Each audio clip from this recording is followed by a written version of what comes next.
Welcome to Canada మామా. మీకు అందరికీ తెలిసిన విషయమే, మన Canada prime minister Justin Trudeau resign చేశాడు. దానివల్ల ఏమన్నా చేంజెస్ మనకు వస్తాయా, ఇమిగ్రేషన్ మీద దెబ్బ పడుతుందా అని చెప్పేసి చాలామంది నన్ను మెసేజ్ ఇచ్చారు. ఏం జరగబోతుంది నెక్స్ట్, స్టూడెంట్స్ కానీ లేకుంటే వర్క్ పర్మిట్ మీద వచ్చేవాళ్ళు కానీ విజిటర్ వీసా మీద వచ్చేవాళ్ళు కానీ మీకు చాలామందికి డౌట్స్ ఉంటాయి. సో ఏం జరుగుతుందంటే ఏమి జరగదు, పెద్దగా ఇమిగ్రేషన్ పైన పెద్దగా చేంజెస్ అయితే ఏమీ ఉండవు. As usual, business as usual అనేది నడుస్తుంది అన్నమాట. కొత్త గవర్నమెంట్ అనేది ఎప్పుడు వస్తుందంటే ఎప్పుడైతే గవర్నమెంట్ ఇప్పుడున్న ప్రస్తుతం ఉన్న గవర్నమెంట్ కుప్పకూలిపోతుందో అప్పుడు ఎలక్షన్స్ వచ్చేసి ఆల్మోస్ట్ లైక్ 2 months టైం ఉంటుంది ఎలక్షన్స్ రావడానికి. ఒక 2 months తర్వాత ఎలక్షన్స్ వచ్చి అప్పుడు మీకు చేంజెస్ అనేది తెలుస్తుంది. అంటే ఓవరాల్గా వచ్చేసి మనకు ఒక ఏప్రిల్ మే వరకు ఏం పెద్ద తేడా ఏం ఉండదు. ఇప్పుడు ఎలా నడుస్తుందో అప్పుడు కూడా అలా నడుస్తుంది.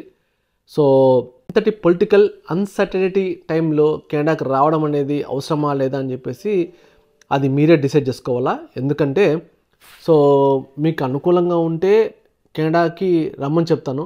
చాలామంది చెప్పేది ఏంటి, నేను చెప్పేది ఏమంటే ప్రస్తుతానికైతే పార్ట్ టైం జాబ్స్ అస్సలు దొరకట్లేదు. సో మీరు రిస్క్ తీసుకొని వస్తామంటే ఇట్స్ అప్ టు యూ. మా దగ్గర డబ్బులు బాగున్నాయి, ఆల్రెడీ మంచి ప్రావిన్స్ సెలెక్ట్ చేసుకున్నాము, ఆ ప్రావిన్స్లో మాకు జాబ్ ఆఫర్ వస్తుంది, తర్వాత దానివల్ల పాయింట్స్ వస్తాయి, పిఎన్పి నామినేషన్ వస్తుంది అనుకుంటే మీరు రావచ్చు. గుర్తుపెట్టుకోండి, ఎల్ఎంఐకి 50 points అనే కాన్సెప్ట్ వచ్చేసి ఈ స్ప్రింగ్ నుంచి తీసేస్తున్నారు, 2025 స్ప్రింగ్ నుంచి తీసేస్తున్నారు. సో దాన్ని బట్టి చూసుకొని రమ్మని నేను చెప్తాను. సో మీరు ఎవరైనా సరే వర్క్ పర్మిట్ మీద మీరు వస్తుంటే యాజ్ యూజువల్ వచ్చేయండి. బట్ ట్యాక్స్ అయితే అన్నీ ఎక్కువ ఉంటుంది.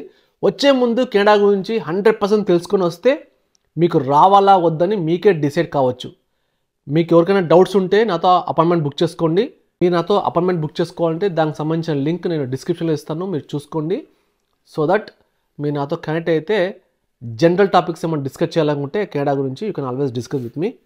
సో అదే మాట. So there is no much changes, కానీ కొద్దిగా అయితే ఫియర్ అయితే ఉంటుంది ప్రతి ఒక్కరికి. ఇప్పుడు ఈ టైంలో రిస్క్ తీసుకుని కెనడా రామని చెప్పేసి.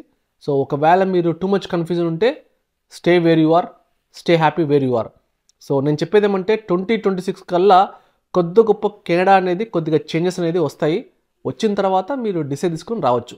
సో ప్రస్తుతానికి అయితే 2025 అనేది ఖచ్చితంగా కొంచెం పొలిటికల్గా మోటివేటెడ్, ఇక్కడ అన్సర్టనిటీ అయితే ఉంటుంది. So I hope you got my point. మీకు ఇంకా ఏమైనా డౌట్స్ ఉంటే కామెంట్స్లో మీరు టైప్ చేయండి, మీకు రెస్పాన్స్ ఇస్తాను. సబ్స్క్రైబ్ టు మీ కెనడా మామా if you are visiting first time to ఈ ఛానల్.